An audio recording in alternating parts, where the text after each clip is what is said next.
एक राज्य में एक राजा रहता था। वह बहुत बुद्धिमान था, लेकिन उसे एक बात हमेशा परेशान करती थी। राजा का एक युवा पुत्र था जो हर काम आधा छोड़ देता था। वह तलवारबाजी सीखता, लेकिन कुछ दिनों बाद छोड़ देता। घुड़सवारी सीखता तो बीच में छोड़ देता। पढ़ाई करता तो उसमें भी उसका मन नहीं लगता। राजा बहुत चिंतित था। एक दिन उसने अपने राज्य के सबसे वृद्ध गुरु को बुलाया और अपनी समस्या बताई। गुरु मुस्कुराए और बोले, महाराज, कल सुबह अपने पुत्र को मेरे पास भेज दीजिए। अगली सुबह राजकुमार गुरु के पास पहुंचा। गुरु उसे जंगल में ले गए। चलते चलते वे एक बड़े पत्थर के पास रुके। गुरु ने कहा, इस पत्थर को धक्का दो।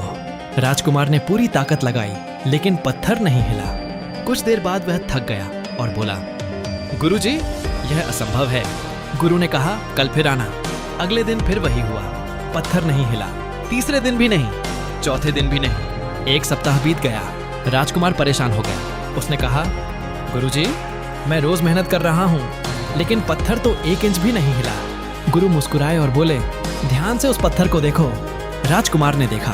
पत्थर के नीचे की मिट्टी धीरे धीरे टूट चुकी थी। उसके आसपास घास भी नहीं बची थी। गुरु बोले, पत्थर नहीं हिला, लेकिन तुम्हारी ताकत बढ़ी, तुम्हारा धैर्य बढ़ा, तुम्हारा आत्मविश्वास बढ़ा, और सबसे बड़ी बात, तुमने हार नहीं मानी। फिर गुरु ने कहा, बेटा, जिंदगी में कई बार परिणाम तुरंत दिखाई नहीं देते, लेकिन इसका मतलब यह नहीं कि प्रगति नहीं हो रही।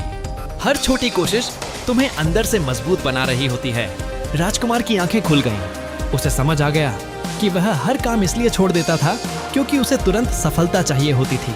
उस दिन के बाद उसने कभी किसी काम को अधूरा नहीं छोड़ा, और कुछ वर्षों बाद वही राजकुमार राज्य का सबसे सफल और सम्मानित राजा बना।